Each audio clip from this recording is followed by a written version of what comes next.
বেশ কয়েকদিন ধরেই চাকরিহারা শিক্ষক শিক্ষিকারা বিকাশ ভবনের সামনের গেটে রাস্তায় বসে আন্দোলন করেছেন, কিন্তু শিক্ষামন্ত্রী বা সরকারের তরফে কোনো রকম সদুত্তর না পেয়ে তাদের পূর্ব ঘোষিত কর্মসূচি অনুযায়ী বৃহস্পতিবার সকাল থেকে বিকাশ ভবন ঘেরাও করেন তারা।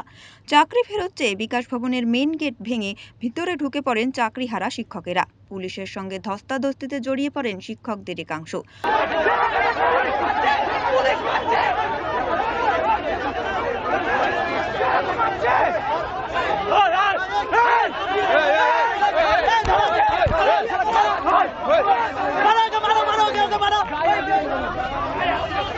তখনই ঘটনাস্থলে আসেন তৃণমূল নেতা সব্যসাচী দত্ত। তাকে দেখে চোর চোর স্লোগান দেন আন্দোলনকারীরা।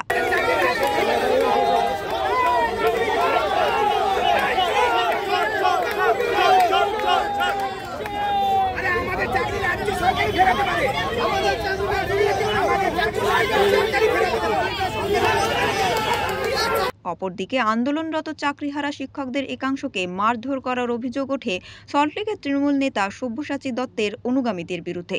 অভিযোগ ওঠে সব্যসাচীর উপস্থিতিতেই বিকাশ ভবনে ক্যাম্পাসের মধ্যে চাকরিহারা শিক্ষকদের ওপর হামলা চালানো হয়। আন্দোলনকারীদের অভিযোগ, তাদের আন্দোলনকে প্রতিহত করার জন্য সব্যসাচী দলবল নিয়ে এসেছে।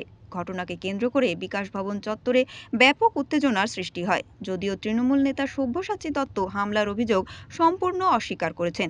তিনি বলেন, পুলিশ আমাকে ঢুকতে না দেওয়ায় আমি বেরিয়ে এসেছি। খুব যেমনি চার পায়া তার তেমনি মুগুর। এখন একটাও লোক নেই, দেখুন দেখুন, একটা লোককেও আপনারা টেনে এনেও মিডিয়া সরাতে পারবেন না। দাদা দাদা দাদা এই কোর্ট থেকে রক্ত বের হচ্ছে আপনাদের লোকজনদের আঘাতে। ভালো হয়েছে, ভালো হয়েছে, বেশ হয়েছে, এটা বলছেন আপনি? খুব ভালো হয়েছে। আপনার বেরোয়নি তো? না, তাহলে যাবেন। ভালো হয়েছে, এটা করতে পারেন না আপনি। বেশ করেছে। পেশেন্ট আটকে গেছিল, কি করতেন? পেশেন্ট আটকে গেছিল, আপনি কি করেছেন? পেশেন্ট আটকে গেছিল, আপনি কি করেছেন?